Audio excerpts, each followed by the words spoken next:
Hello viewers and welcome back to law Chakra, जहां हम आपको एक सेंसिटिव मैटर के कंट्रोवर्शियल लेटेस्ट अपडेट्स देंगे। तो व्यूअर्स, हमारे देश भारत में बीफ का मैटर काफी सेंसिटिव और कंट्रोवर्शियल दोनों ही हो जाता है। सिर्फ एक अफवाह या शक भी कानूनी मुसीबत में कन्वर्ट हो जाती है। और एक नए केस में असम अथॉरिटीज ने कुछ ऐसा ही किया है। मामले इतने बिगड़ गए हैं कि सीधे सुप्रीम कोर्ट आ पहुंचे। तो सुप्रीम कोर्ट ने इस केस में क्या किया? असम अथॉरिटीज को फटकार लगाने के साथ सुप्रीम कोर्ट ने यहाँ तक कह दिया कि state should have better things to do than running after these people. तो आखिर ये पूरा केस क्या है? क्या इस केस में मिसयूज ऑफ लॉ हुआ है या लॉ इन्फोर्समेंट का सही इस्तेमाल हुआ है? चलिए एक एक करके इस highly controversial topic of beef को देखते हैं। तो दोस्तों, इस मामले में हम एक डीप डाइव तो करेंगे ही, पर उससे पहले कुछ दिनों पहले हुए एक असम स्टेट गवर्नमेंट से जुड़े मामले की बात हम करते हैं। तो जिस केस की हम बात कर रहे हैं उसमें असम स्टेट गवर्नमेंट को सुप्रीम कोर्ट की same bench of justices Abhay S Oka और उज्जवल भुयान ने फटकारा था।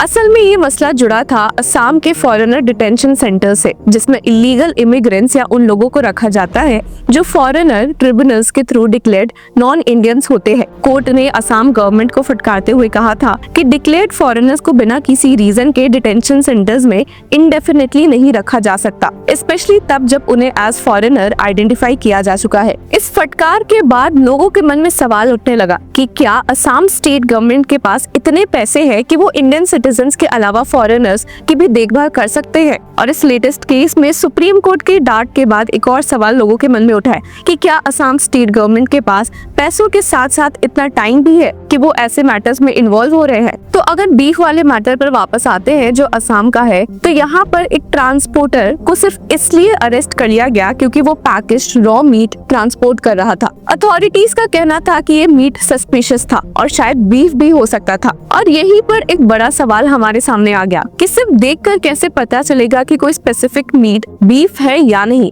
यही सवाल सुप्रीम कोर्ट ने भी पॉइंट आउट किया है, जिन्होंने स्टेट किया कि how a person will know only if there is meat that it is meat of beef by seeing with naked eyes, person will not know। मतलब बिना किसी फॉरेंसिक टेस्ट के ये कैसे कहा जा सकता है कि एक स्पेसिफिक मीट बीफ है या नहीं? फिर भी असम अथॉरिटीज ने इस ट्रांसपोर्टर के खिलाफ FIR फाइल कर दिया था। जब ये मैटर सुप्रीम कोर्ट के पास आया तो जस्टिसेस अभय एस ओक और उज्जवल भुयान की बेंच ने असम अथॉरिटीज को काफी स्ट्रिक्ट ऑब्जर्वेशन दी। कोर्ट ने डायरेक्टली असम अथॉरिटीज को फटकारा और कहा कि state should have better things to do than running after these people. और इसी के साथ इस केस में सुप्रीम कोर्ट ने अक्यूज्ड को इंटरिम रिलीफ दे दी है। अब इस केस की अगली हियरिंग 16 अप्रैल को होगी। तब तक असम स्टेट गवर्नमेंट इस केस में कोई भी नेक्स्ट एक्शन नहीं ले सकती है। मतलब अब ये केस असम गवर्नमेंट के लिए एक बड़े चैलेंज की तरह समझा जा रहा है। ये case Assam cattle preservation act के सेक्शन 8 से जुड़ा है, जो एक्सप्लिसिटली बीफ बेचने पर रिस्ट्रिक्शन लगाता है बिना कॉम्पिटेंट अथॉरिटी के परमिशन के। लेकिन इस केस में एक बहुत बड़ा ट्विस्ट भी है। अक्यूज्ड ट्रांसपोर्टर मीट बेच नहीं रहा था, लेकिन सिर्फ उसको ट्रांसपोर्ट कर रहा था। मीट प्री पैक था और ये प्रूफ भी नहीं हो सकता है कि ट्रांसपोर्टर ने ही इसे पैकेज किया था। सुप्रीम कोर्ट ने ये भी कहा कि नॉलेज फैक्टर इम्पोर्टेंट है। अगर किसी को नहीं पता कि वो बीफ ट्रांसपोर्ट कर रहा है तो उस पर सेक्शन 8 का चार्ज डायरेक्टली नहीं लगाया जा सकता। सुप्रीम कोर्ट का ये रिमार्क बहुत डेफिनेटली फ्यूचर केसेस के लिए इम्प्लाई हो सकता है और बहुत ही फायदेमंद भी साबित हो सकता है। और ये डिसीजन सिर्फ एक केस तक लिमिटेड नहीं है, इसका इम्पैक्ट फ्यूचर केसेस पर भी हो सकता है। लॉ इन्फोर्समेंट एजेंसीज बिना सॉलिड प्रूफ और एविडेंस के किसी को अरेस्ट ही नहीं कर सकती है।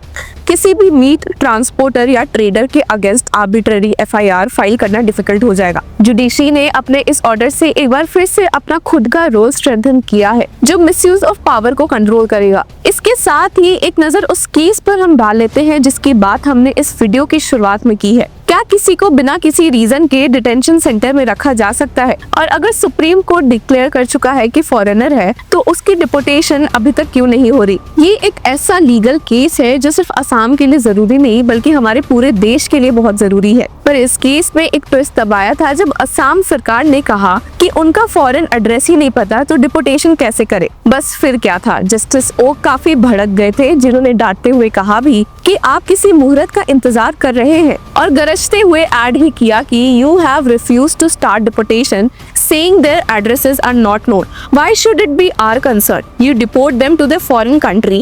Are you waiting for some मुहूर्त? ये सुनते ही कोर्ट रूम में एक अलग टेंशन क्रिएट हो गई थी। ये पूरा मामला है डिटेंशन सेंटर्स में बंद उन लोगों का जो फॉरेनर्स डिक्लेयर हो चुके हैं। सुप्रीम कोर्ट ने असम सरकार से डायरेक्टली पूछा था कि अगर नेशनलिटी पता है तो डिपोर्टेशन क्यों नहीं शुरू किया गया। यहाँ तक कि जस्टिस भुया ने एक और पॉइंट हाईलाइट किया और कहा कि एक बार डिक्लेयर हो गए कि ये लोग फॉरेनर्स हैं तो डिटेंशन में क्यों रखा जा रहा है, ये तो आर्टिकल 21 का वायलेशन है। तो viewers, article 21 of the Indian constitution हर इंसान को right to life and personal liberty देता है, चाहे वो इंडियन हो या फॉरेनर। इस केस में सुप्रीम कोर्ट ने असम स्टेट गवर्नमेंट को ऑर्डर दिया है कि जो 63 डिक्लेयर्ड फॉरेनर्स है जिनकी नेशनलिटी कंफर्म हो चुकी है, उनकी डिपोर्टेशन प्रोसेस तुरंत शुरू हो जाए और 2 हफ्तों के अंदर स्टेटस रिपोर्ट भी फाइल किया जाए। तो देखते हैं कि इस केस में असम स्टेट गवर्नमेंट रिपोर्ट और अपने रिप्लाई में क्या कहती है। ऐसे आपको बता दे कि पूरा मामला काफी इंटेंसिफाई हो गया था जब इस केस हियरिंग में यूनियन भी मौजूद थी और उनकी तरफ से एस तुषार मेहता ने स्टेट किया था कि वो एक्सटर्नल अफेयर्स मिनिस्ट्री से बात करेंगे